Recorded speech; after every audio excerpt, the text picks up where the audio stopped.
Hello and welcome to the Studio Demands It, an exercise in creative thinking where we will conceptualize, pitch, and craft a film or series based on the demands of one of you listeners acting as a hypothetical Hollywood overlord. Hypothetical! As professional screenwriters ourselves and massive cinephiles, we talk movies all the time. Cinephiles! God, you're changing it up over here.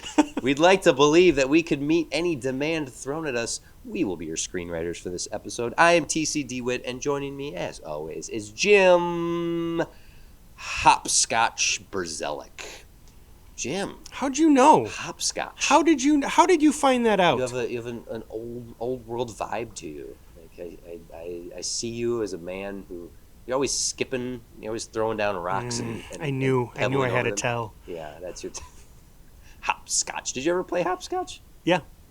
Hopscotch and Foursquare. Oh man, Foursquare. Mm-hmm. Dude, like Foursquare I think had like playground rules. Yeah. Where like So to that end, like I actually played Foursquare. Like the actual but like hopscotch, you would hop the line. Mm-hmm. We never had like the stone to like skip one or whatever that was. But you'd hop the line and you did that maybe 3-4 times and you're like, okay, next. we're good here. Let's just go to a different part of the playground. Oh man, it's just hopscotch is one of those like old school games. They still have them like painted on the ground in like school, but it's like it's got to be 2 centuries like as an ancient game. I think it was most popular is a weird word to use for it, but I was most enthused to try hopscotch when I was still too little to easily jump from square to square. Yeah. So, right when you have to hop on one leg from one square to the next square, and you're 2 feet tall because you're 4. Well, I was that's a challenge. Yeah. I gleaned this at some point that hopscotch was actually from the Roman Empire and was used as training, like it was part of the training of soldiers. That Roman soldiers would use large hopscotch courses to improve their like footwork and agility in full armor. And so you think it's tough for a 4-year-old to be jumping from square to square. Now throw a whole Roman regalia upon you. Oh my goodness. While holding a spear. Now jump on 1 foot. I'm 4 years old. No, you are a Roman soldier. Get out there. 4 in Roman years, that's like 23. It's IV. Oh man, hopscotch. But no, it's like a 17th century British thing. Oh, so it's not Roman. No, it's Roman. So you just went on this whole thing. No, it was Roman, and then like as we know it as like a children's game. Oh, it was like a 17th century. Because we're so advanced that our children could defeat Roman soldiers. Well, just think, it's like it was yeah. That's how cocky we are. Yeah. And it was probably called like Scotch hop because of like Scottish thing. That I made up. But Foursquare. Oh man, did you do like atomic bombs and like what were all the I don't even remember all the different you do like the little modifiers. Little bounce, baby little bounce, baby bounce, big bounce. Big bounce. I don't know if I've ever played Foursquare correctly. I just know the playground version of it was like when you're in like the A box, you get to make up rules. Like, all right, no cherry bombs, no baby bounces, 2 bounces out and you're free. You can touch safety and get back. Whatever. And then if you got to A, you tried making up whole new ones, and then saying it like everyone knows what it is. We're doing a guacamole dip on this one. Everyone's familiar. And then you explain what guacamole dip is. Oh, you don't know? You go, who? What are your favorite playground games? I think actually there was even one time because the hopscotch was painted out near the Foursquare. I think there was even a thing where we tried incorporating hopscotch. You got a hopscotch if it bounces? Well, you had to bounce it, and then during the bounce, before you could catch it, you had to run the hopscotch. God, you'd have to bounce that thing to the roof and back to get... Yeah, we would. Oh, you're strong. See, you were a Roman strength 4-year-old. All right, Jim, our listeners have given us demands from studios literally all over the world, and you listening now, you can send us a demand, any demand you'd like, and we will read them right here and meet them right here on the spot. And when we reach the end of the episode, if we've done our job correctly, we will have pitched the full script or story that may exceed those demands and may end up being the season finale greenlit by the fans. Thank you to everyone who keeps submitting. Please keep them coming. Keep the comments coming. Keep the reviews, so easily done in app, coming as well. Today's demand, Jim. A little like to specify. Did a keyword search for some Thunderbolts. Since Thunderbolts is coming out. Had a couple demands come up, but this one caught my eye just in its first line of what the demand was. Okay. I have not read further, but based on the first sentence in here that has the word Thunderbolts in it, what? So this could go horribly wrong. This could go, yeah. I like to read them live. Some people may never hear this episode. We've only had to do that once. It's true. This is from Mateus at Muck It Up. I get it. Muck It Up Studios. Marvel Universe Cinema. It Up Studios. Marvel has given us 2 Marvel Studio special presentations, Werewolf by Night and the Guardians of the Galaxy Holiday Special. It is a huge missed opportunity to not have more of these. Oh boy, what is this? There could be so much more of the MCU explored in short form. Sorry, there's some typos here. We have been breaking into Kevin Feige's room and whispering in his ear at nights, and we want to bring him something to tie into the Thunderbolts. Armed with your expertise knowledge of the U, give us 3 independent special presentations for 3 Thunderbolts: Black Widow, Red Guardian, and Winter Soldier. Do your best to keep everything in canon, and I know you will likely record this before Thunderbolts, you are correct, comes out, but I trust you. That's it. That's the demand. Oh, gosh. Okay. Come up with 3, and so basically 3 specials, 3 hour-long specials. Yeah. I think Werewolf by Night is excellent. You know I'm a fan. I loved rewatching it in preparation for Blade. Guardians of the Galaxy, I forget that does have the Marvel special presentation logo on it. But to do, I agree, more opportunities to. I loved the one shots back in Phase 1, and they did a couple for Phase 2 as well. The Marvel one shots were so great because it was just, let's just look at a tiny segment of the MCU. Most of them have Coulson in them. All Hail the King was the last one. The first one, right, it didn't even have, like, comic book characters. It was just about, I guess, Coulson, but it was about the fallout of the Battle of New York. Right. It was, well, let's see, there's a funny thing happened on the way to Thor's hammer, which is Coulson stopping at a gas station that gets robbed. Oh, I don't know if I ever saw that. I don't think I ever saw that one. It takes place on the road. I'm thinking of the one where the 2 people rob a bank because they got a Chitauri weapon. Yes, it's Jesse Bradford and what's her name? She's from Mean Girls and Masters of Sex. Lily? No, not Lily.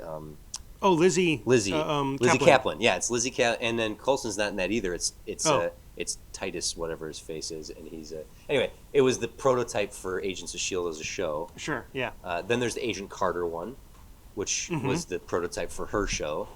All Hail the King's the best one, which is the aftermath of Trevor Slattery in prison for being the Mandarin. Scoot McNairy's in that one, and so is Sam Rockwell. The Consultant is probably the weakest one, where it's the setup for Tony Stark visiting Thunderbolt Ross at the end of Incredible Hulk. Oh, there's a whole. I guess I've only seen a couple of these. Yeah. I think I'm missing one, but whatever the case, these were great, just little short films that gave us another look at the MCU. Werewolf by Night and Guardians of the Galaxy are great. Like, they build off of... Well, Guardians of the Galaxy builds off of 2 and leads us into Volume 3 and is a great Christmas special. And Werewolf by Night, I think, does a lot of excellent world building that thus far the MCU and no other TV show has really taken advantage of. This podcast has been the only thing to take advantage of that so far. The closest connector would be anything Agathel long connector, like that's being witchcraft and whatnot. But even that overlap is thin at best. So, to your point, Mateus, completely agree with you. The Marvel Studio special presentations. I thought this was going to ask us to do that, like a Thunderbolts, and before you got to him saying the titles, I'm going to quickly say what I instantly started putting together. Oh, okay. What's her name? Julia Louis-Dreyfus. What's her character's name? Contessa Valentina. So I was going to pitch Contessa Valentina going to recruit people that didn't work out. Oh, that's a fun special. That's a great one shot of her visiting characters we've seen. Well, ideally that we've seen, but we could always go and meet villains and just learn their stories and find out how they were taken down by townspeople or cops or things things like that. What was the in She-Hulk? There was the Immortal. Where like having Contessa talk to him, and he's just like hitting on her the whole time. She's like, forget this. Mr. Immortal. Yeah. That's a fun idea to have for just do we could see some familiar faces and some faces we've never seen before. That's fun. That's a really good Marvel that was where I first went. But to call it something like Contessa Valentina's no good, very bad, terrible recruitment. Recruitment, yeah.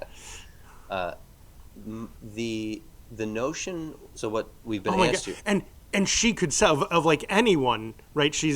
Because she did Veep. I'm sorry, I keep interrupting. Go ahead. Because she was Veep, very very much she could sell the whole just failing and just being like and like taking a marker to a folder or just tearing it in half or throwing it out a window, just being upset about everything failing. Yes. I like that. That's fun because she's this sort of antithesis to, or just like an alternative look at Nick Fury style. Having her go through recruitment drive. Contessa Valentina's recruitment drive. That's actually something curious. We'll see once the movie comes out. Because we keep talking about her because we saw her in Stingers being Nick Fury-esque. I wonder if she's actually more of a corollary to Coulson. Not working for I've been avoiding the trailer, so I'm not sure. We'll have to wait to see. Yeah, same. Yeah. I just more mean right because she's more facilitating rather than because Nick Fury. Pretty active. He's a superhero unto himself. Yes, yeah. Contessa Valentina is very much is more of an administrator. Sure. And not that Coulson couldn't. He shot at Loki. Sling a sidearm, but he really was more of a facilitator for the Avengers. He was their plucky sidekick. He was their snapper car. DC Comics reference. Get that DC out of here! I gotta get out of here. Okay, so asking for 3 specials: Black Widow, Red Guardian, Winter Soldier. I have an idea right away. Good, go. Okay, in this order. Maybe not the order of... Okay. Red Guardian, Winter Soldier, Black Widow. In that order, 1970s, 1980s, 1990s. Because the reason I would say we don't have to do that in the order, but that's if I think probably like Black Widow, Red Guardian, Winter Soldier, but whatever the case, those 3 stories set in those 3 decades, because after Ohio, Yelena and Natasha went back to the Red Room, so they would have been overlapped in the Red Room, all but briefly. They would have been back in Russia because they flee Ohio, and then they were in the Red Room, and then the next time we see Natasha chronologically is when she is working for the Avengers. I guess it depends on what we're trying to do with each of these, because I actually think she's too young in the 90s. She would, so would Yelena. They'd be teenagers, but the Red Room got these women started. These young women started very young. We saw in Age of Ultron glimpses of Scarlett Johansson de-aged, and she's like 16. Yeah, and I don't want to do that for a whole episode. You don't want to see a de-aged Scarlett Johansson and no. Florence pew pew pew pew out there kicking ass. I mean, depending on are you wanting to tell stories with them sort of at the height of their villain arcs? Yes. Yeah. Okay. So they would be late teens, early 20s. And I want to hear what you got, but I want to plant this seed of doubt and actually suggest shifting them all a decade. So then it would be 80s, 90s, 2000s? Yeah. Well, and we kind of get this, we get their story basically right after their heyday. Because honestly, you're right. Because in Ohio, Natasha would be about 11, so then in the Red Room she would only be like 12. So bumping them post Red Room into like the she can be that could be at the height of the Red Room. Right. But if like Black Widow canonically in the movies was born in 1984. Okay. And Yelena was born in like 95.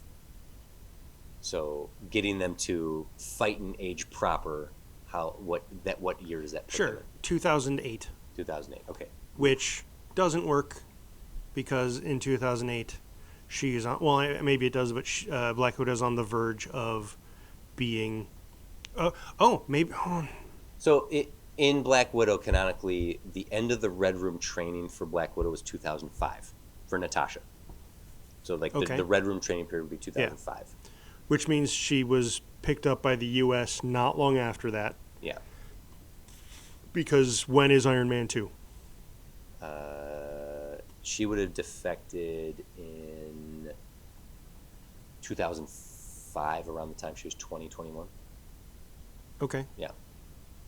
So yeah, if somewhere in there. Yeah. That was my thought. But I want to hear what you were thinking. Iron Man 2 takes place in 2020. So 10. Sorry to answer your question. You said what time? She's 26 in 2010. Okay. So putting her around 21-ish when she joined SHIELD, and so. Because the other thing was you said do it in the 90s. So you're wanting to do. When they're in Ohio, you want to do like them to kids on bikes, Black Widow. Or? I was mistaken to say the 90s just because I was thinking, I have an idea for Red Guardian. I don't know what to do with Bucky, but like I was just thinking like put them in 3 different time periods to see these 3 different specials. What if the end of Black Widow's time with the Russians before she defected to SHIELD was in 2005? That makes her 21, and Yelena is 10 years younger than her. That's too young. No, that's too young. Yeah. A handful. 2005. Yeah, that's so maybe I don't know. Is there a way to do a double Black Widow story, or do we just do Natasha's not in this, Scarlett Johansson isn't available, we just do a Yelena story? I guess it depends on the stories we're telling and why we're telling these stories. Well, then that goes to what villain to use. Well, okay. Let me. What did you have in mind? You clearly had something for Red Guardian is the one that had the biggest idea for it. Tell me about it. Imagine him in the 70s. In Black Widow, when he's in the gulag, he says with all his belief, he fought Captain America. Okay. So when Steve is on ice from the 40s to 2010, 2011, 12, somewhere in there, what are the circumstances at which the Red Guardian believes he fought Captain America? So how do we make that work? That's the story I want to see. Okay. It's a great bit of like lore drop that he's like, I fought Captain America! I beat him! Who does he think he fought? Okay. Did he fight Bucky? Like, who does he think he fought? Well, it would have been someone with a shield, right? Yeah. It's not U.S. Agent. No, because John Walker. Because he's a contemporary character. Yeah. What was it? The rebel, the renegade. Nomad. Yeah. That's it. Because I know they tried to do a whole Nomad story with Captain America in the not Civil War. Infinity War. Oh, that was Infinity War? Well, he doesn't have the stars or stripes on his uniform anymore, and he's got the beard. I thought the second Captain America, Winter Soldier. I thought Winter Soldier was where he was doing his Nomad arc. They've kind of scavenged it here and there, but they never used the name. Right. Yeah. So at this, I don't know enough about Nomad, and we would basically be making stuff up anyway. What do you think about the idea of Dugan and his guys? The Howling Commandos? What if the Howling Commandos took up what they believed was the mantle of Captain America in the 70s and were just out vigilante fighting in a Captain America-esque outfit? At least Dum Dum Dugan alone, they'd be in their 70s, 80s. Like, they were maybe 30 at best in the 40s, right? Sure. So they'd be 60-ish, maybe 70-ish. Oh. They got secondhand serum. Wait. Isaiah Bradley was in prison for a long time. There is another Captain America on the board. There was. We could use him. My concern about and if there's some I feel like by using Isaiah in anything that is a little more lighthearted, you kind of undermine the stories that have been told with him. Yes, I agree. I said it, and I immediately did not like the idea. So that's my that's my problem with using Isaiah. Mm-hmm. You're onto something with suggesting that there was someone posing as Captain America at the time, that the Howling Commandos could do it. The S.H.I.E.L.D. has existed since the 40s, so there could have been an attempt by Howard Stark or Peggy to try to get a Captain America out there. That maybe they even Hank Pym exists at this time of S.H.I.E.L.D. as well. He could even somehow be involved in prototyping some sort of Captain America-esque character. It does endanger the idea of making him the main character, but mostly because there are so many questions to answer about who is / was this guy then.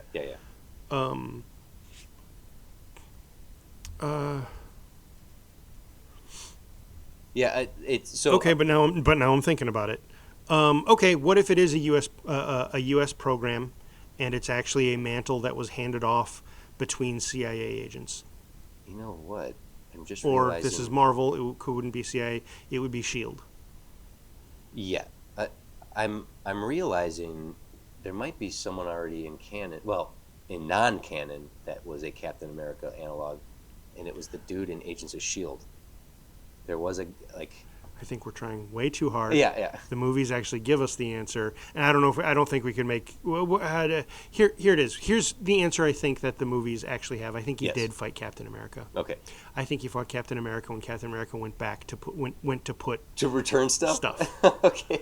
So Steve Rogers goes and returns the hammer from Thor: The Dark Thor, and in his leaving Asgard drop off, whatever that is, some sort of oopsie drops him off in Russia, where his the thing is busted and he has to repair it. What year did Tony get the cube from his dad?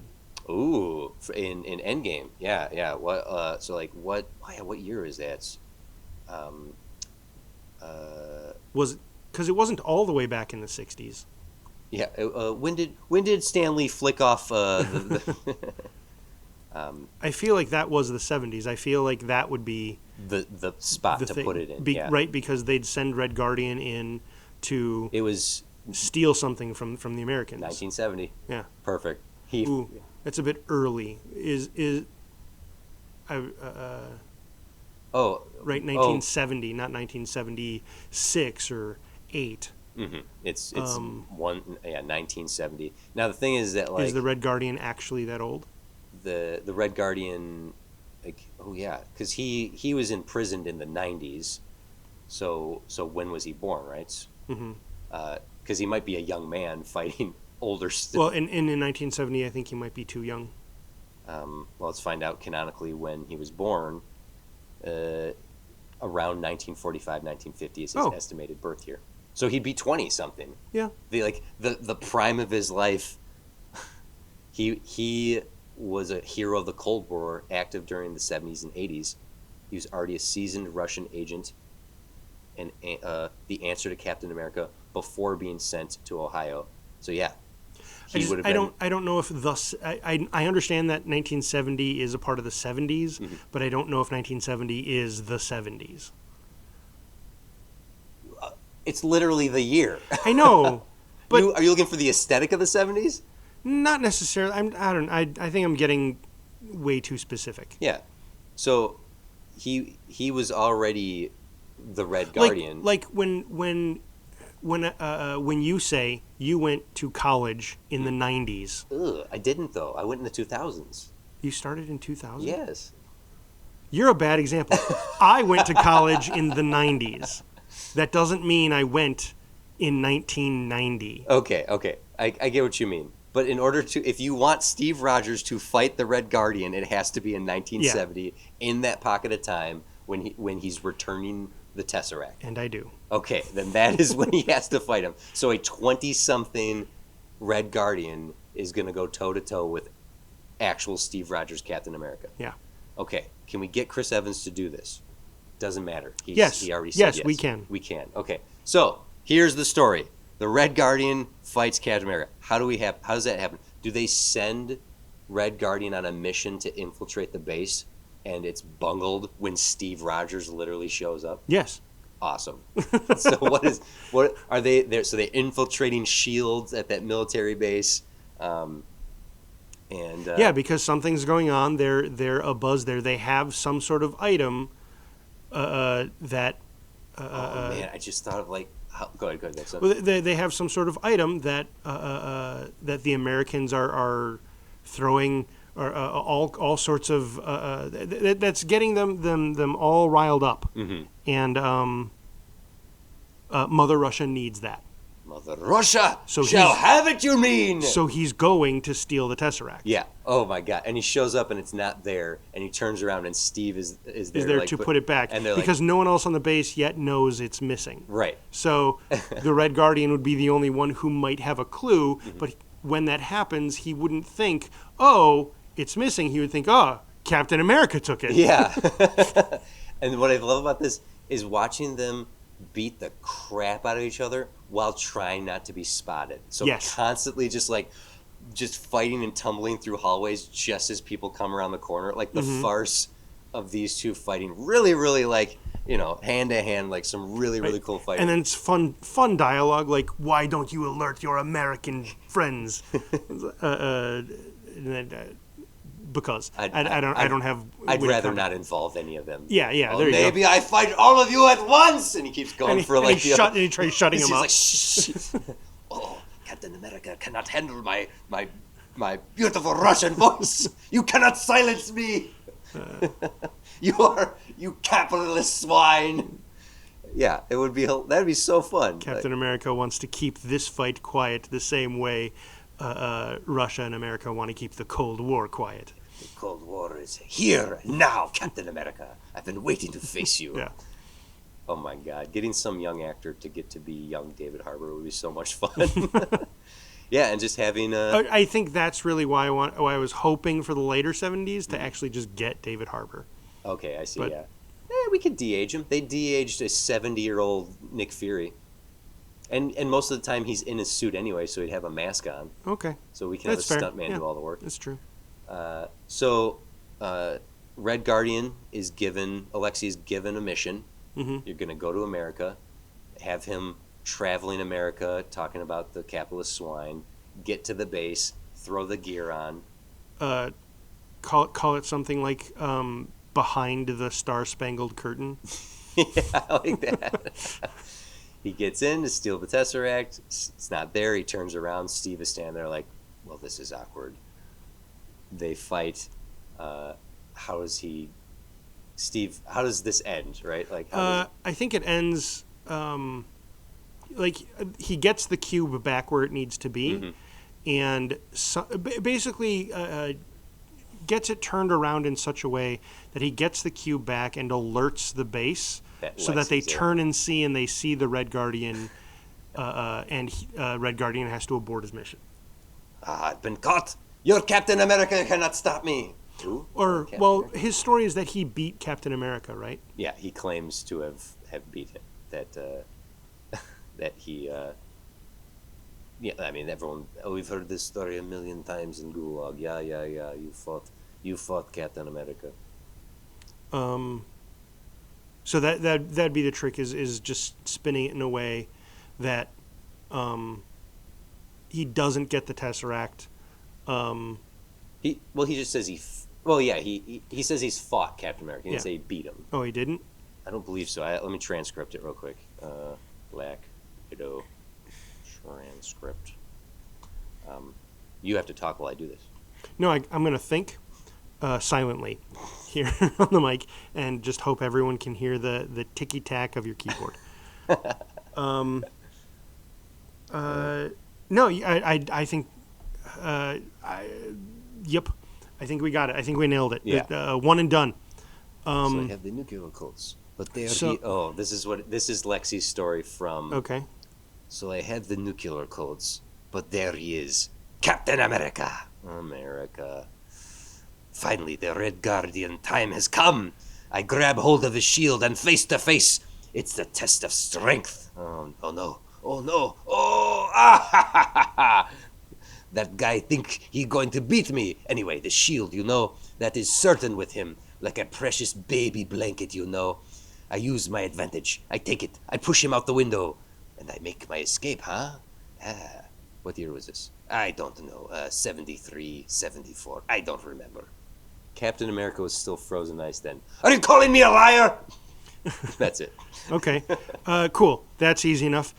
He's not there for the cube. He is there for nuclear codes. Boom. Easy. We and did it. Like, there's even a point where he gets the cube from Steve, Just and throws it who gives him a look like, uh-oh. And he does that. He just throws it right, like he looks at it, throws it over his shoulder, and is like, give me the codes. Did you know Rubik's Cube is invention from Russia? Throws it over his shoulder. Yeah, something like that. Ting, ting, ting, ting, ting. Yeah. Or like he literally throws it and it lands where it's supposed to go. Sure, yeah, something like that. And then they crash out of a window. Captain America dips out, and then Lexi's sitting there like, now we must run! Flee! And then he's back with a failed mission, and they're like, No, I think he succeeds, because he said he got the codes, right? Yes, yeah. So he succeeds in the mission he thought he had, but the whole it's not a shaggy dog, but the brush he had with the other stories, with the secret war he was unaware of. And he defeated Captain America in battle. His precious little shield. And he gets back, and they're kind of proud of him, but they're also like... Well, in his report, they don't believe it. Yeah. They're like, we're going to maybe stop sending you out on so many missions.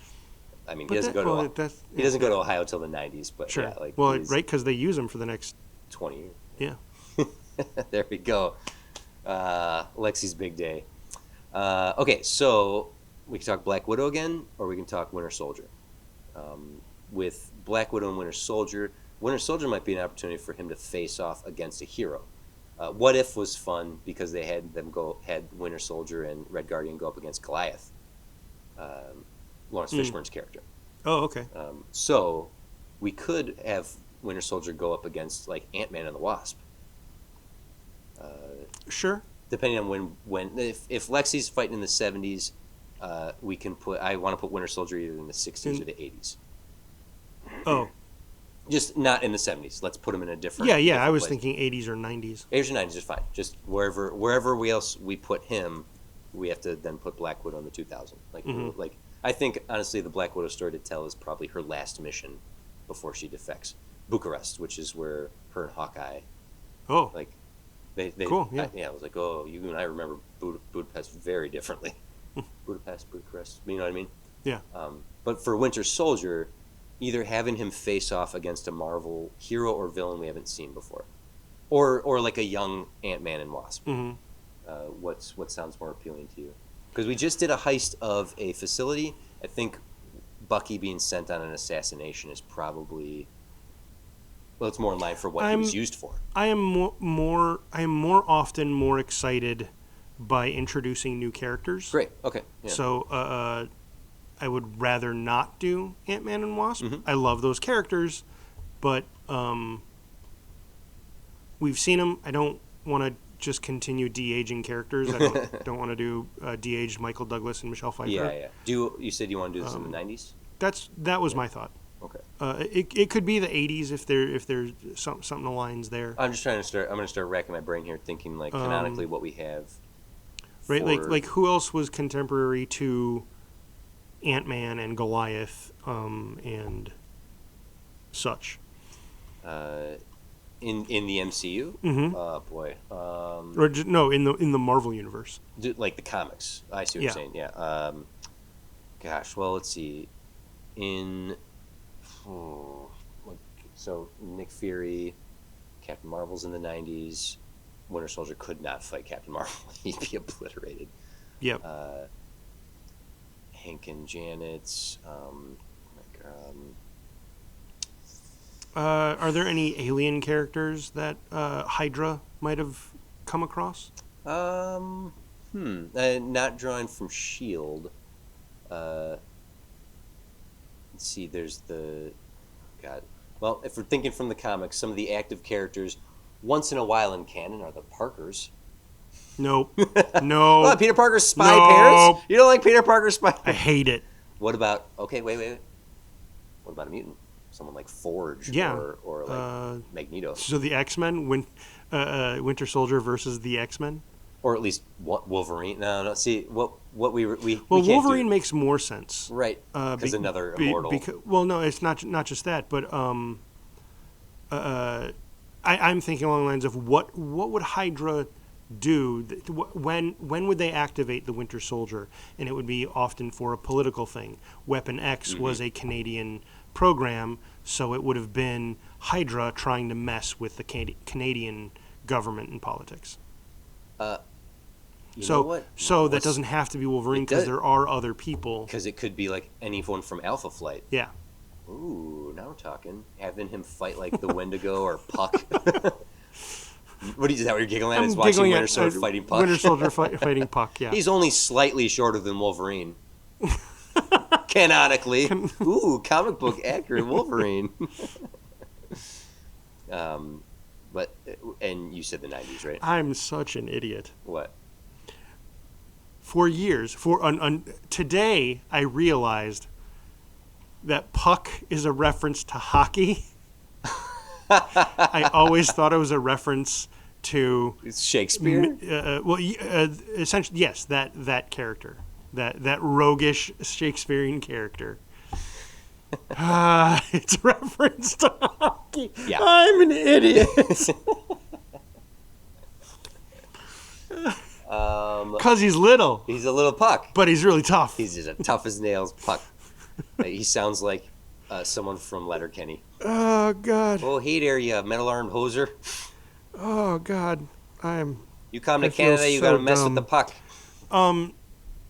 Unfortunately, Puck and Wendigo are the ones who make the most sense, because otherwise you get North Star, who can fly and shoot blasts. Yeah. And that's not impossible for us to do. We got Marvel money here. But it gets weird. How about Ghost Rider? Winter Soldier versus Ghost Rider. That the Russians are delving into some of the old paranormal, supernatural, alien stuff, looking for other. They have an alien wing, a magic wing, super science wing, and they send Winter Soldier after Ghost Rider. I mean, now, in whether or not you want to accept S.H.I.E.L.D. as canon, which I know you don't, and I wish it was, Agents of S.H.I.E.L.D. the show. We've had Robbie Reyes, the Ghost Rider in the car, with reference to the boots of Johnny Blaze. I don't remember that. When Robbie talks about getting the gift of the Ghost Rider, we see the boots of Johnny Blaze step before him and touch him, but we don't see Blaze. So that was just, you asked if there was an alien, and I know that doesn't answer your card, but okay. Let's explore this a little bit. So you think it's Winter Soldier chasing down Ghost Rider, not Ghost Rider chasing down Winter Soldier? That's good too. Winter Soldier's on some sort of assassination, and then Ghost Rider shows up to attack him. because of vengeance. Yeah. That's better. Because no way Winter Soldier. And then Winter Soldier's like, I don't know what you're talking about. I don't remember any of these things. That does not absolve you. Yeah. That ignorance is not a defense. Yeah. What do you think of that? Ghost Rider showing up to stop Bucky. Like, we just have this like assassination. He's setting up his sniper. He sees his target. He's been tracking him for days leading up to when the assassination is going to happen. And right when trigger time is about to happen, the flaming skull of vengeance comes rolling in and kicks his ass. The thing that I like about this, weirdly, is the motorcycle chase fight. Motorcycle fight. Yeah. Right, because we'd be doing Johnny Blaze. Yeah. So we'd get an awesome motorcycle chase. Now, Winter Soldier. Well, I guess both of them actually shooting at each other. Ultimately going down to hand-to-hand combat. Oh my God! The chain going around Winter Soldier's arm and yanking him towards, punching him in the skull face. Mm-hmm. Do you think this ultimately comes down to this spirit of vengeance? This the Ghost Rider looking into Bucky's soul and seeing something redemptive, where he's like, "Now's not your time. I can't take you." Something that sees some sort of absolving him of this in some capacity. You are a tool. Hey, Bucky Barnes, you're a tool. I'm leaving here. That was hurtful. I like that you gave him a Duluth accent. I'm the Ghost Rider. I'm Johnny Blaze. Johnny Blaze. Johnny. Motorcycle stuntman. I can't do a Duluth accent, so I just put it in more of a northern Illinois, southern Wisconsin. You know, the place we're most familiar with. Oh yeah. Oh yeah. You betcha. Having them go like, so Bucky's got. We don't even see him get the mission. Maybe we see him activated, and then he just goes. We don't see who gives him the mission. How long are these things? Well, I mean, Werewolf by Night's like 45 minutes. Okay. Yeah. Right. So, that speaks to a whole other. Like, I know we're here to craft and pitch a thing, but I'm gonna exposit for a moment here. Okay. It's amazing to me sometimes. Some movies and shows feel huge. Mm-hmm. They feel like, my God, that had to have been like a season of television that I watched, and it was a 2-hour movie, right? Yeah. Werewolf by Night, I think, is one of those shows. Like, I remember that, and it feels like it was a mini-series. Yeah. Not 45 minutes. It feels... earlier this evening, you read... a summary. I read a summary that is the length of Werewolf by Night's runtime. Yeah, that's weird. That's weird to think about that those two things were the same. Well, that is a credit to truly well-crafted filmmaking, from the script to the screen to final product. That not a single second is wasted. That it's paced just such that you feel so fulfilled by every moment of something, that it feels bigger than it is. Which is weird, because we could right now summarize Werewolf by Night, go pretty much beat by beat, right. And it doesn't feel like saying it out loud. It doesn't feel that realized, but right. it really was. Yeah, and so thinking about the Winter Soldier versus Ghost Rider, we very well could have enough time to give him his mission, watch him travel to wherever it is, see him follow and set up his snipe perch, if it's going to be that or whatever it's going to be, and then also get these sort of tidbits of this mysterious rider following behind him. Right. So even just a single indication of that, opening with some visualization that the Ghost Rider is part of the story. Because I just like the idea of like no indication that he's coming, just something like sprinkled in. Bucky. He's got his finger on the trigger, and then Ghost Rider appears and gets a grand entrance. And who the hell are you? No time. Bucky's not going to talk. Mm-hmm. Ghost Rider's not one for words either. That they just see each other and the fight begins, and then we just get action sequence slowdown, action sequence slowdown, get on those bikes, get to the hand-to-hand. I get what you're saying. I don't know if I'm on board for nothing Ghost Rider until the moment. Well, I'm not. I just don't want it to be. I don't want to see like dun, dun, dun, dun, dun, dun, dun, like cutting to him riding his bike. No, I'd want it to be literally a mysterious rider. His wheels aren't on fire. He doesn't have the fiery skull. Mm-hmm. It's Johnny Blaze basically.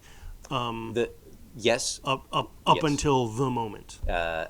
And I'm not saying I want to spend a bunch of time like, I'm Johnny Blaze. I'm looking for so and so. Can you give me directions? I've got a vengeful friend who's looking for. Yeah, no, I don't. I'm not saying necessarily any of that. What would be fun to do, just from a filmmaker perspective, is something that the Batman does really well.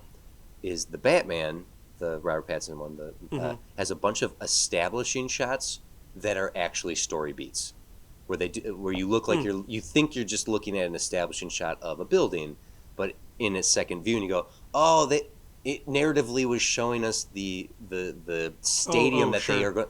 Another establishing shot that has like a covered, ripped down political. But in hindsight, they were showing us Thomas Wayne's So having these establishing shots with a rider in it, easy to mistake for establishing shots. Sure.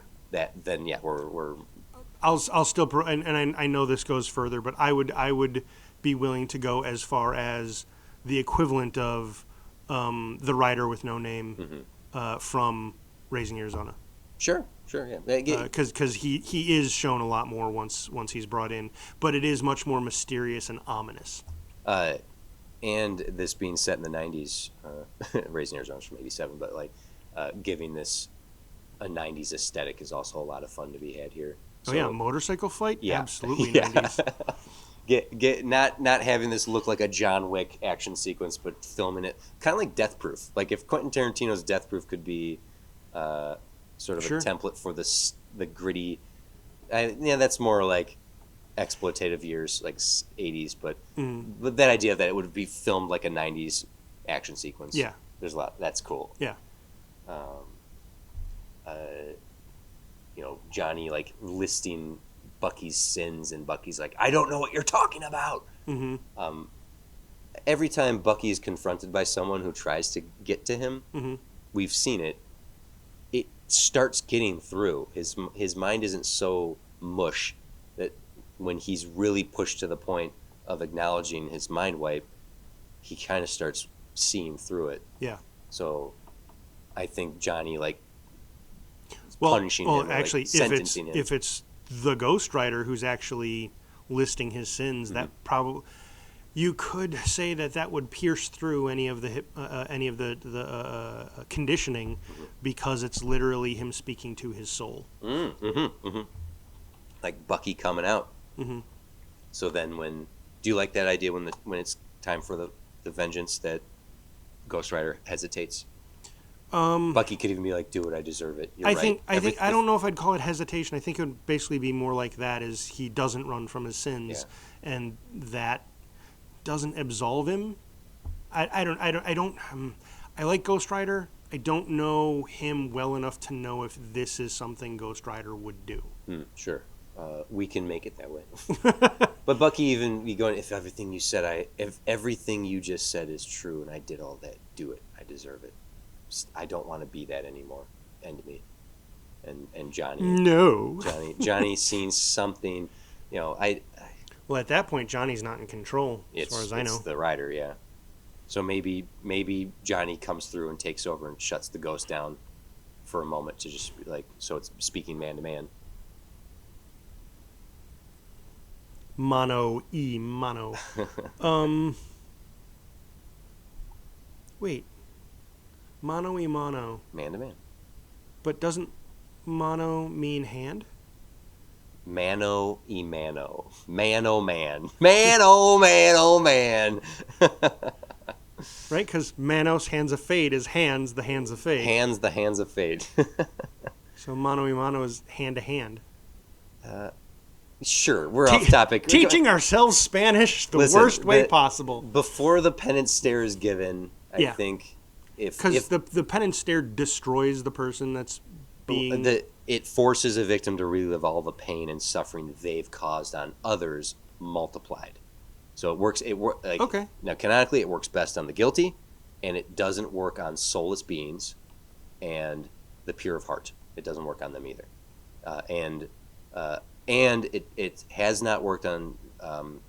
There's another little thing that the Ghost Rider's been around long enough. They have to think of ways to get around his powers. I'm trying to think. There's one other thing it hasn't worked on. I'm not remembering what it is, but I know those things for sure. Oh, it works at best on the guilty. And it doesn't work on soulless beings. Oh, if someone has zero regret, the penance stare doesn't work either.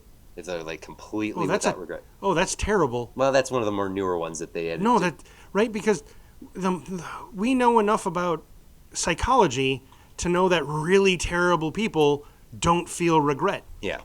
People that's who the Ghost Rider's supposed to be hunting down. That's the entire point of vengeance. TC, this is terrible. This is terrible. I didn't come up with this rule. Is awful. I didn't write this. Oh, no. I could be wrong. I'll Google it. No, you're probably right. Awful. Okay. Anyway, we don't have to do that. Yeah.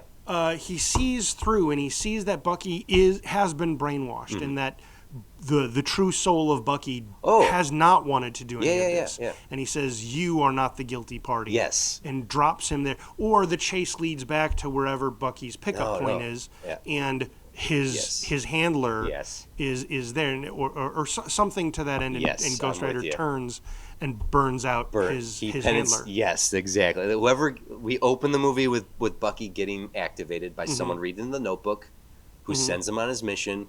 And then once the fight is over and Johnny lets the flame go away to talk to Bucky, he sees through. He's like, okay, and then we cut back to the handler. The Bucky returns and he's like, you're back quicker than I thought. It's like, I don't think I'm not who you think. And then the silhouette activates and Penance stares this handler. So we open with the handler, close with the handler. Sort of, yeah. Yeah. I think Ghost Rider chases Bucky to the pickup point. The handler is there. They're like, what's going on? What is this guy? Take him down. And there might be other, I guess if it's, depending, it might just be the handler. Yeah. Maybe there's the handler and a couple of mooks that bodies Ghost Rider for takes Ghost out. Rider. Yeah. But either way, Bucky is down. Ghost Rider penances the handler and says the vengeance is satisfied and rides off. Yeah. And we, as Bucky's laying there, someone else steps in, picks up the notebook, and reads because basically there's a moment where it seems Bucky is free. Yeah. And that's when a new handler steps in and picks up the book. Yes. And reads the words and hypnotizes them again. There you go. I love that. That's cool. That's fun. All right. Red Guardians. What do we call? Behind the Star-Spangled Curtain. Yeah. So what's this one? The Winter Soldier and the Penance Stare. We don't have to. Vengeance Deferred. That's okay. We don't have to sit here and spend time. Although you know what, I will take time. We're going to take a break right here, and we're going to come back and do Black Widow. How's that? Sounds so you good. can think of a title right now. All right, everybody, we're going to take a quick break here to hear some messages from 6.5 Media and move into our third Marvel special presentation. All right, here we go.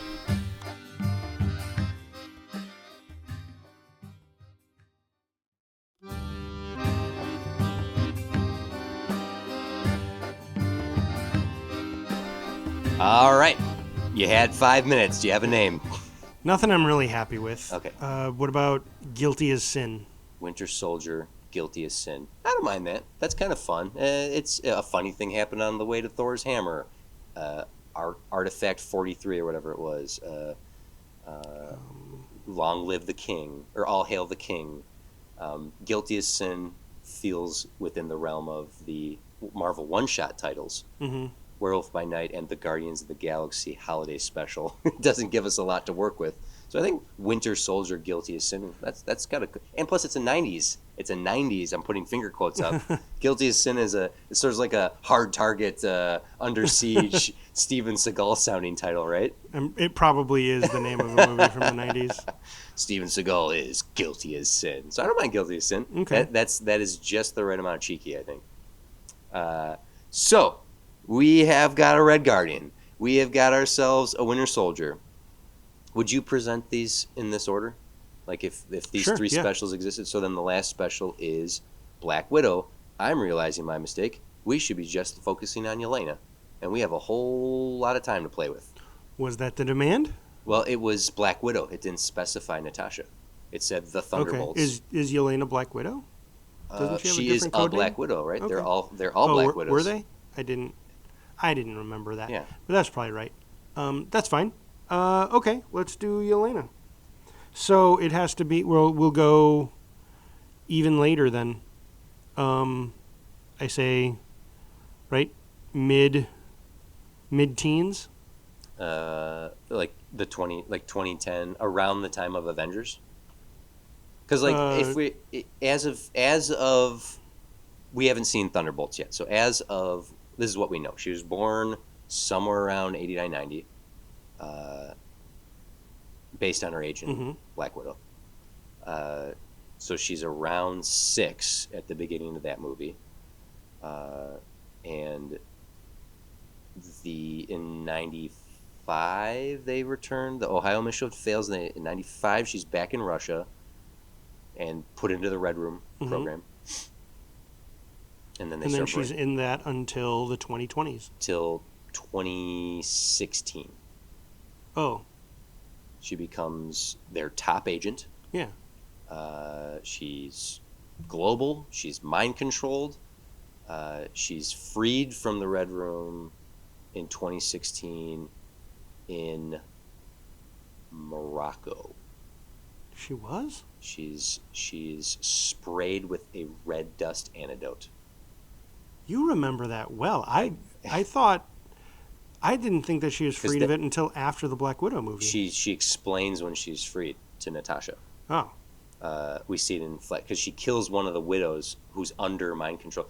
Yeah. And then she's reunited with Natasha in 2016, in between Civil War and Infinity War. No, in between Winter Soldier and Civil War. That's not when Black Widow took place. Black Widow takes place post Civil War Captain America. I thought yeah, but what? Huh? Okay. Yeah, so that puts Black Widow the movie where she's freed from it 2016. Black Widow takes place in 2016. And then we know that she was blipped in 2018. But if we're talking the height of her Red Room mind control, we're looking anywhere between 1995 and 2016.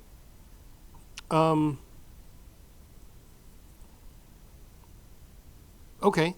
I don't know. Is telling a Red Room story interesting?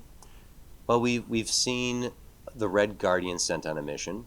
We saw Bucky on a mission. I realized one of the things by doing it's a super fun story, but doing Ghost Rider with Bucky and having Ghost Rider say, "Oh yeah, you didn't do any of this. This isn't on you. I'm going to put it's on this guy." Right.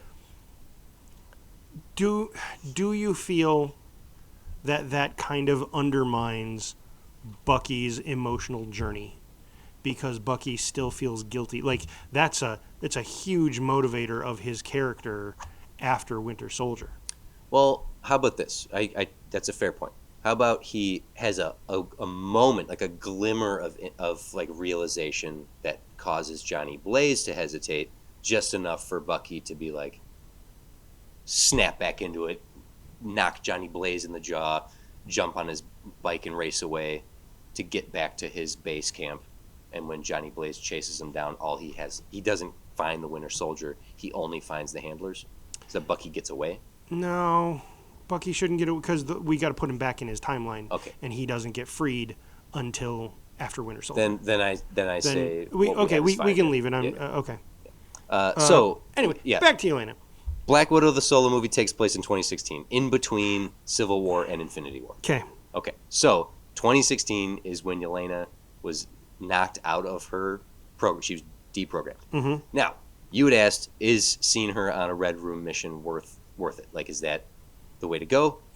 I don't know. But to kind of Red Guardian's on a mission, Bucky's on a mission, do we want a third? Like, this is the third movie in this trilogy of one-shots that show us the Thunderbolts as the sinners that they are. I think we do have to see her on a mission. However, we need to differentiate it from Bucky and Red Guardian. Yeah. And so now the challenge is, how do we come up with a third movie of a bad guy on a mission? Well, what did the Red Room do? The Red Room was a Russian program, not Correct. a Hydra program, right? Correct. Yes. Okay. What are Russia's interests in the Marvel Universe, particularly in the 21st century? Russia's interest around 2016. In the Marvel Universe. I'm just trying to think of some fiction. In the Marvel Universe. Oh, okay. There was in the Marvel Universe. Got it. Yeah. I mean, Marvel. What were the Russian interests in the MCU in the 2000s? Yeah. Well, who kind of had a problem in the 2000s would have been freaking Whiplash. Mickey Rourke's character. Sure. I want to throw an idea out there, Jim. Okay. Making Yelena available to frickin' Justin Hammer. Justin Hammer dealing with weapons, trying to develop his own Iron Man stuff in and around the era of the 2000s. Like Iron Man 2 is about the time that Iron Man 2 is when Justin Hammer is introduced. That is in 2010. And he gets Whiplash out of a Russian prison. Yeah. How did he do that? He just said, hey, I want to buy one of your prisoners? Pretty much, yes. Yeah. So what if Justin Hammer, previous to that, tries to he buys a Black Widow from the Red Room in order to, I don't know, kill Tony Stark. I don't know. How much I love Justin Hammer as a character. Yeah. This is an excuse to bring him in. What do you think of this? I don't like it unless we have, unless we know what it's gonna. No, unless we know what it's gonna be for. I don't. I'm not compelled by that he hires an assassin to kill Tony Stark. Okay. That what my understanding of Justin Hammer's character, he's not interested in that type of thing. He's interested in outshining someone. Mm-hmm. He's not interested in just eliminating them from the competition. That's Obadiah Stane. True. Yes. How about this? He's not above stealing. Yeah. Do you like the idea of Justin Hammer being utilized in any capacity in this? I'm okay with that if it fits, if it works. Yeah. Something to. How about this? So the way Natasha is integrated into Tony Stark's life is as his personal assistant. Like, she gets S.H.I.E.L.D. inserts her into Tony's life as a different Natalie, right? Okay. She's not Natasha. She's an agent hiding in plain sight. Justin Hammer being whisked away to some Red Room gala with other, like, we can even get Claw in there to have an Andy Serkis cameo, and Dreykov, Ray Winstone's Dreykov is there. These are the most expensive specials ever. That's why they animated What If, right? I'm just throwing stuff out right now, but essentially having Yelena not be a Black Widow, but insert herself into Justin's like, oh, let me date you. You are such a handsome American man. May I take you out to dinner here in Mother Russia? We don't have to have Ray Winstone. We don't have to have Andy Serkis. Honestly, I was already thinking about Claw. Yeah. But I was going in a different direction. Rather than being in Russia, rather than that, Hammer does hire a Black Widow mm-hmm. as a bodyguard. Yes. Okay. Because he is going to Africa to make a deal. He is buying some very rare product from someone out there. Yes, He's going to buy vibranium from Claw. Mm-hmm. So they get there, and Claw's like, we need to speed this. Oh, my God. I don't even know if I Just the most Scottish, Australian, African voice you can do. Yeah, that's all. Just, we need to nope. You don't have to do it. You don't have to do it. Yeah. I just feel like I'm cuttlefish. Cramping my own tongue. Yeah. Okay. So Cuttlefish. Cuttlefish. We need to speed this up as much as we can. He did it, folks. Oh God, that was terrible. So, but and yeah, he's like, right. This is a hot commodity, and we don't have time for all this showboating. I love showboating. Yeah, thank you for dancing. Yeah. We love the dancing. I love the money. We need to finish this because some people are going to come get this. You didn't get this illegally, did you? You know I did. You know I did. Oh my God, are you saying we get to see Yelena fight some Dormelage? Yes. Yeah, baby. There we go. Because they show up to get their vibranium. It's vibranium. That's what he went to buy. Yeah. Oh. So they show up to get their vibranium from Clawback. Claw's like, I got my money. This is your problem now, Hammer. And Claw outs. Probably chased by one or two. Anyway. But now we have to see Yelena protect Justin Hammer. From the and ideally the package of vibranium from the Dormelage. Yeah. I think ultimately in the end, they lose the vibranium. And Yelena protects Justin Hammer, gets them away. Yeah.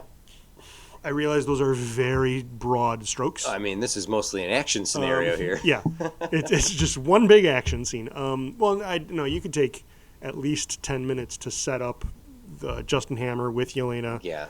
Going to Africa. I think having him constantly like trying to put the moves on her and she's not having it, so then eventually she can grab him by his wrist and turn his hand. He's like, okay, yep, my bad. Like because one thing that will not happen here, she will not break through her programming. She's a perfect Black Widow. She is. We will not see hints of her humanity in this. That's why I actually think if she doesn't respond, like he throws out lines, he throws out pickup lines or catcalls or whatever, like no response, and it's to the point where he gets in front. I can't do the whistle, like one of those like waves in front, nothing, or a robot, little Russian robot. I can hear Sam Rockwell saying it. You're a sexy Russian robot. Yeah. And then just kind of dropping it from there, or continuing to do it throughout. Getting I like that, like on the plane there, having that little interaction, getting there, and it's almost like right, like it's like a gross imitation of Tony Stark in the Humvee with the soldiers. Yeah, good, that's a good parallel, and having her just, I am here for the mission, sir, don't touch me, no touching. Not even bothering to say I'm here for the just don't touch me. No, sir. Yeah. But, and then when it's all right, well, game face on, babe. Yeah. Perfect. Here we go. Coming out and having his interaction. Don't have time for this. Let's speed it up.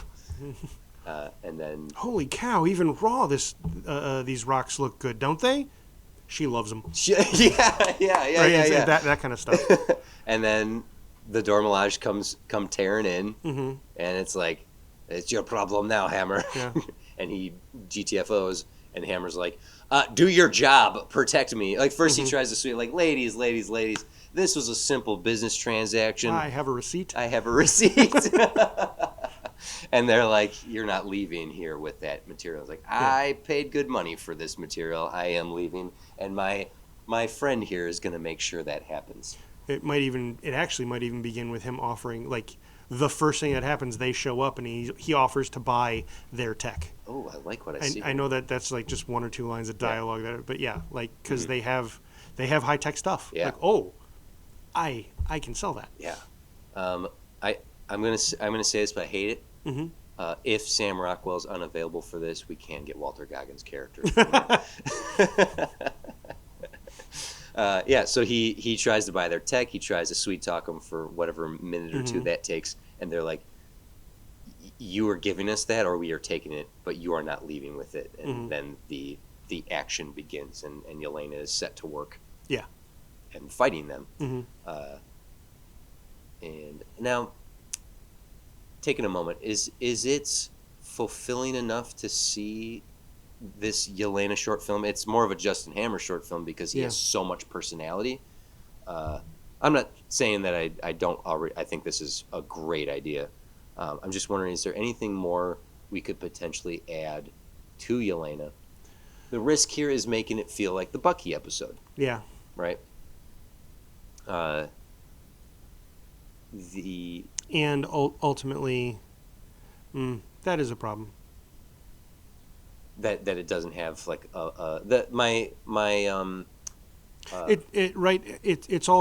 it's the Justin Hammer show, and then an action scene. Right. So here's a suggestion just to try something, without her remembering anything, getting flashback scenes to her as a little girl with Natasha. So we see them in Ohio. We could even get a vocal cameo from David Harbour. Like, sure.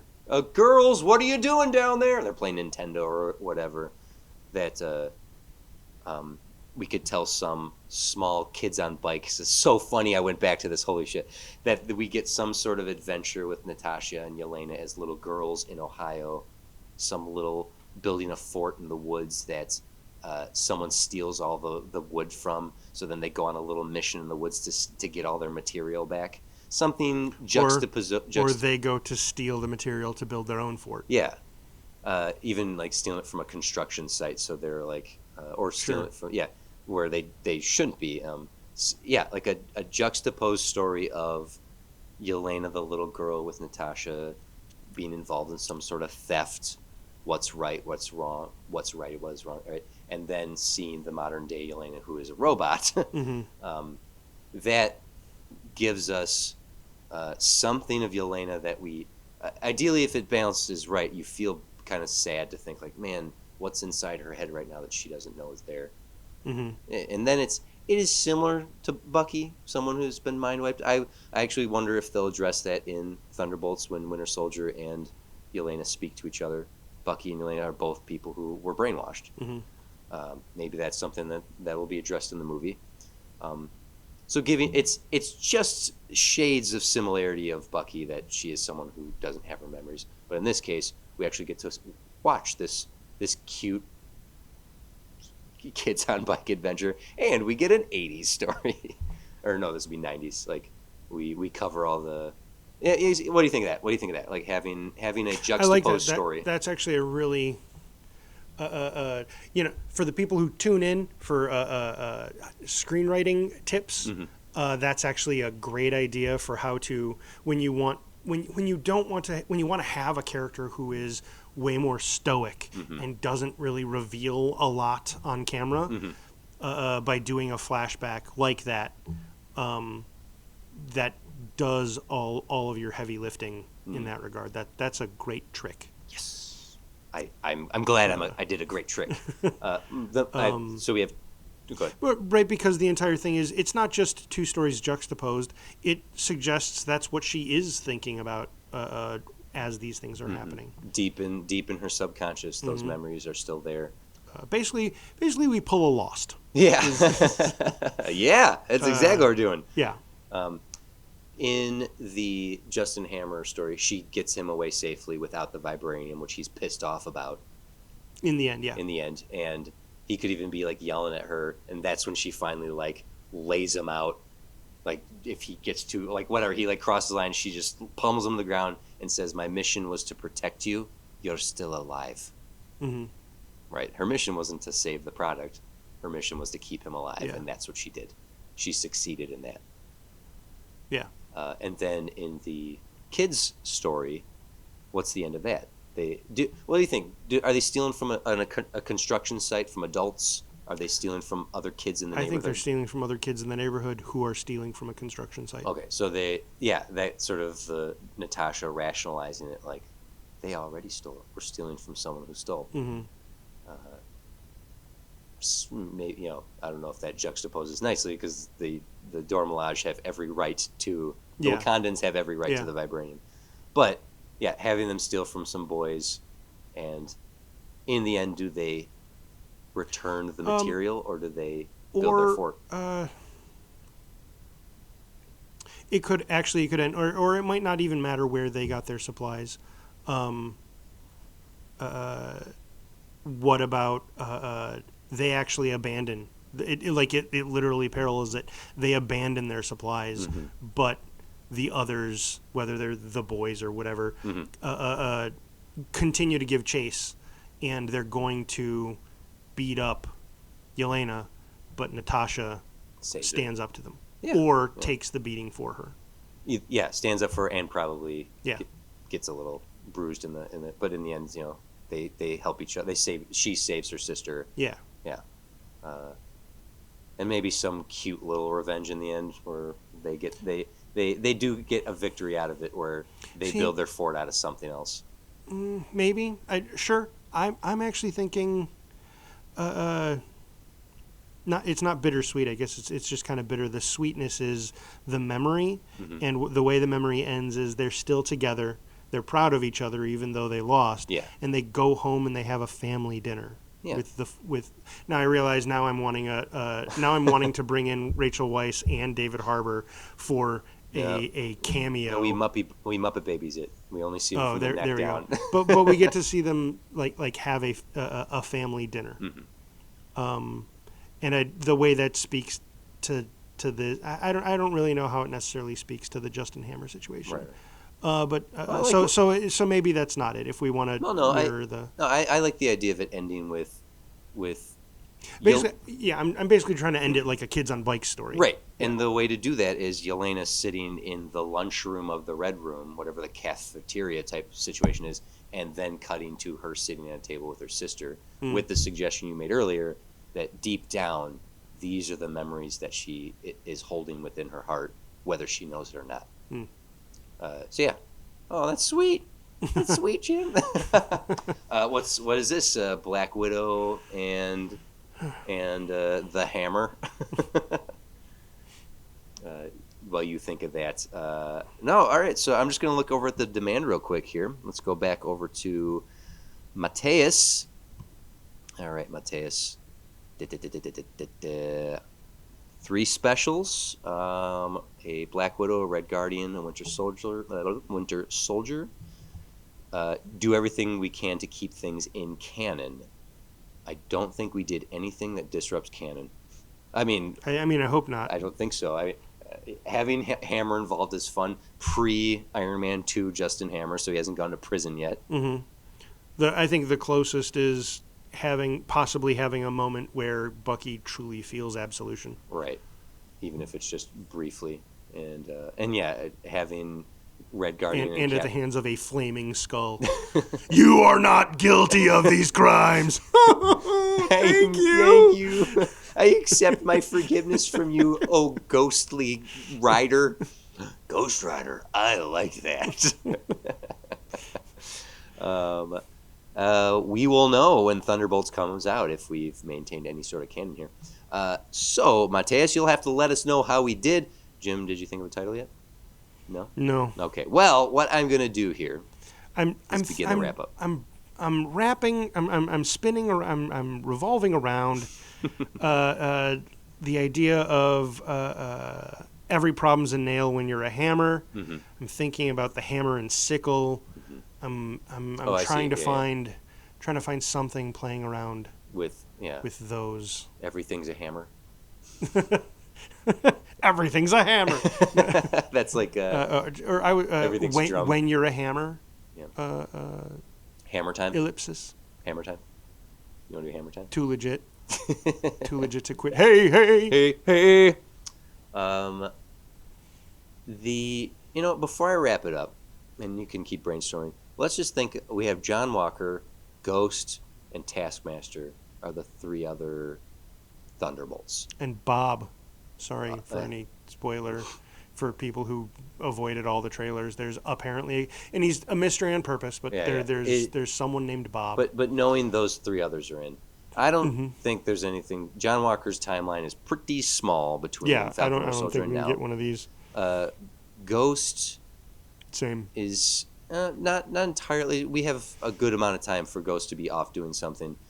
Taskmaster's the other one. Now, let's take a moment here to discuss Taskmaster, because Taskmaster is a very different character in the comics. Mm-hmm. Is there any? I think there is. I think there's room for Taskmaster to be a title that has been used more than once, and having a story set in the 80s or 90s with the original actual Taskmaster in some capacity. I don't know what that is. Taskmaster as a character is not someone I'm like terribly familiar with. I know. Not George Perez. He was designed. Him and Slade Wilson are practically designed at the same time, which is why they even have the same color palette. Is there anything to be done with Taskmaster as a character? I don't know. You might actually have more information on him as a character than I do. Only slightly.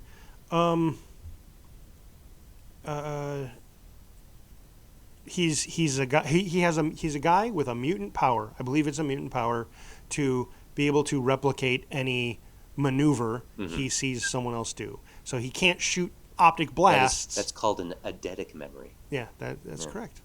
Good job. Yeah. George Perez. Sorry, I was trying to remember who created George Perez created Taskmaster and Slade Wilson, and designed two characters to be identical except one has a skull mask. So he can copy any move that he any sees. Physical action. Yeah. Okay. And I believe it's specifically that any physical action, but because of that he is a very martial character. Mm-hmm. But he has been hired by organizations that have minions to basically train them, right? So he's been hired by Hydra to train Hydra agents how to fight. Right. He also has worked for S.H.I.E.L.D. and AIM. Like he's worked for the good guys too. Yeah. So if you really wanted to bring that original comic Taskmaster to the MCU, the way I would do it, right here off the top of my head in this, as we've been talking about it, is he is actually hired by the Russians to create the Red Room program. And they study him. Oh. They study his eidetic memory. Sure. This is how his brain works. We're going to make this whole program to basically replicate this on brains that aren't set up to do that. Sure. So he trains the Black Widows in what they do, and then the Russians make a helmet to do it for them. They make this program. Whoa, so he then leaves. He can go off and do his thing. And using the Taskmaster persona, Dreykov using that on his daughter, all like works, right? Sure. Like, oh, I know what I'll turn you into. We had a guy that actually developed the Red Room, who's long since dead. Let's just give you his. He doesn't need to be dead, but having him develop it in the 90s adds 30 years to his life. So even if he was 25 in the 90s, he's 55. That's not out of the game necessarily, right. But basically somebody who is in the history of the MCU as opposed to contemporary. Okay. I don't necessarily. I'm not taking like a huge interest in seeing like an MCU special presentation of Taskmaster as a character, but having him be the one who developed the Red Room does hold some interest. That feels more like a cool comic book as opposed to a short film. Yeah. I don't know what the story arc is like. Yeah. If you follow him across like 15, 20 years of his life and his exploits of training all of the bad guys of the Marvel Universe. Something I remember. I was hired by Hydra to train all these guys, and then I was hired by the Red Room to train these assassins. Guys. And then I think it was the Bendis run of Avengers. There was like a brief. I could be wrong. It's sometime in the more recent history of Taskmaster. I remember one of his story elements was the more he learns, the more he forgets of his original memories. Yeah, I think that was incorporated as a part of his character. But I don't. So he's a tragic character because he started. If I remember right, it started as he was a S.H.I.E.L.D. agent. and he wanted to be more, right? He didn't just want to be one of the rank and file. He wanted to be a dude with a code name kind of thing. Like he had a family and everything, and just over time, he flowers for Algernon. Yeah. Oh no. Yeah. Like a murderous. Yeah. Murders for Algernon. Murders for Well, we got the subtitle now. Oh my God. Yeah, it's just. Okay. It's he's Charlie. He's Charlie from Flower Shed. No, yeah, I don't know if there's a short in that. It is a fun notion to think that he helped develop the Red Room. But yeah, I don't. All that you've said that I'm like, well, there might be some there's watching his he slowly forget his family. Like he goes home to his wife, and first he forgets their anniversary, then he forgets his home address, like stuff like that. But that's just sad. Where's the action? Where's the excitement? I think it would still be sad. The action is in the fighting that he has to do, especially as people show up that he does not remember. And what you end up with is a not backwards, Marvel flavored Memento. Not backwards. I'm like, so a forward Memento? Yeah. You're giving him forward momentum? No, the movie Memento. I know what you meant after you said it. All you said was not forward. I was like, or not backwards. I'm like, that's forward. Finish talking. Let me hear your full thought. Right. So basically, he forgets more and more, but he has set up a system for himself. Like, you need to put money in this bank account.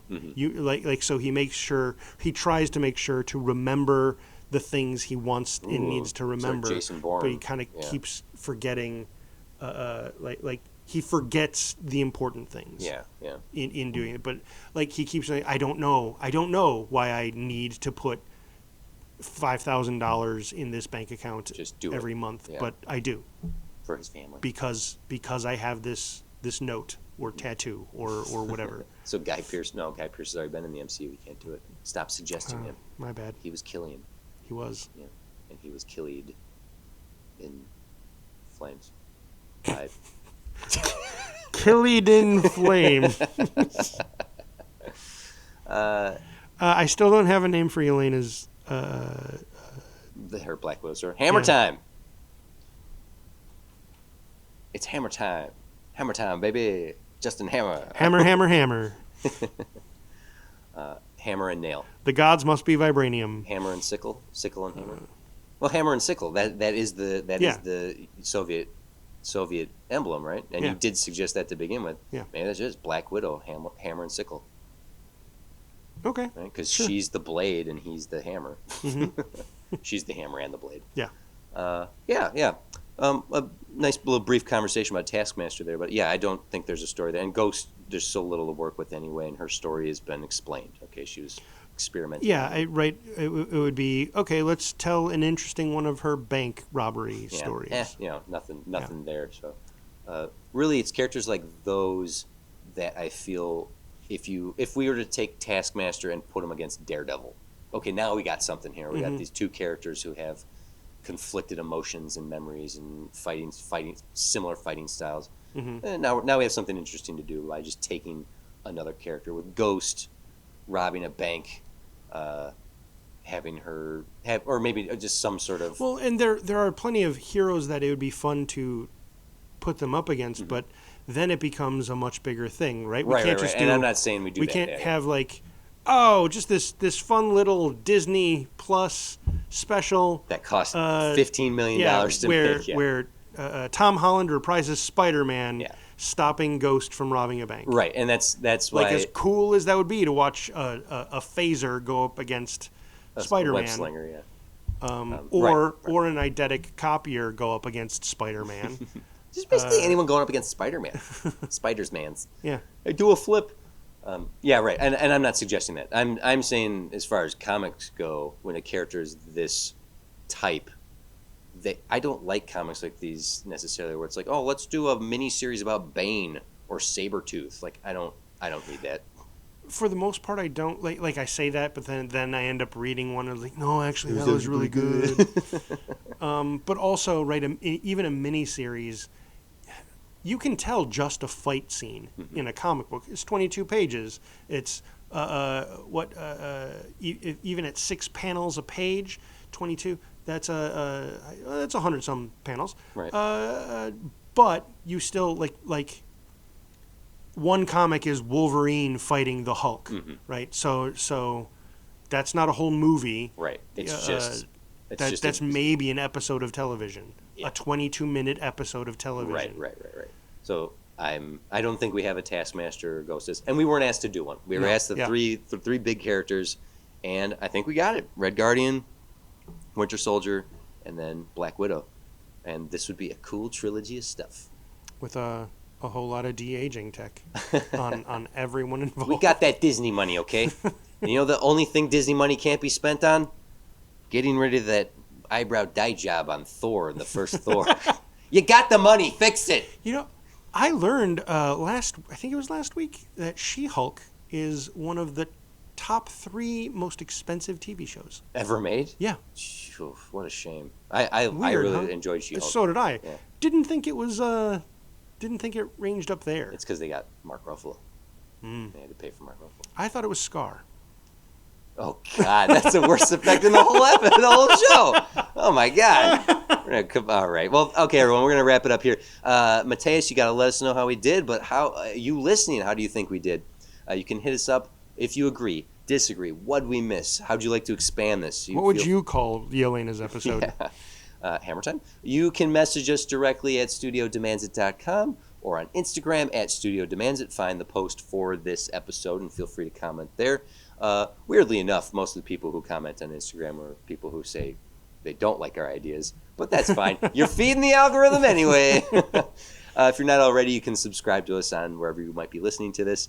And if you feel like giving us a little review, it really does help us in the algorithm to get us into more ears. You can find us on YouTube and TikTok, where we post video content, including material not heard here on the show. Jim? Reddit, we got a subreddit, r/Studio Demands It. Come join the conversation. Maybe we'll be there. You don't know. It'll be super fun.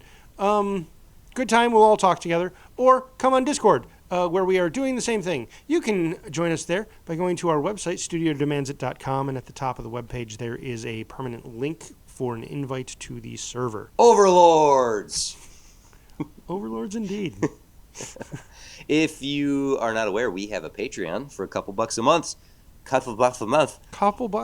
You can get episodes early, commercial-free, and extended double-length episodes, including what's attached to this episode, which is an hour-long conversation of Colin Trevorrow's Star Wars Episode 9. You were really excited about it. I was so excited to share it with you. I just didn't realize how long it was going to be. But you can get that over at Patreon. And we have movie commentary tracks. We recently did Rise of Skywalker. And in those commentary tracks, often, as you will see in timestamp descriptions, we have bonus episodes and conversations within those commentary tracks. So it's not just watching a movie with us. You can hear us talk forever about other things. And you can show some love on Patreon by just subscribing for free. It costs you nothing. A massive thank you to 6'5 Media, who has brought us to you for all these 6 seasons now. Thank you, 6'5 Media. Thank you. Check out those other 6'5 shows linked on the bottom of our page. Jim. Here I am. Unless you have anything else. That's it for this episode. There I go. We did it. We just did 3 special presentations. Marvel. I just, Mateus, you're whispering this into Kevin Feige's ear as he sleeps. Appreciated. Yeah. Love it. Tell him that I am a fan of his baseball caps. He's a man who wears a lot of baseball caps. And so do you. And so do I. Yeah. Mine has my name on it. Yeah. His have all the Marvel movies he's made, which are Legion. Did he? No, he didn't produce Legion. That was Fox. No, he didn't, yep. Sorry, Kevin.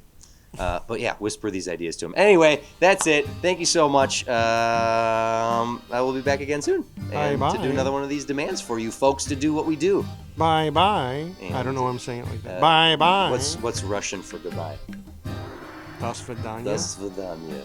There was a lot of Russian in this episode. Yeah, there was. Yeah. Das Vidanya. The Red Guardian lives!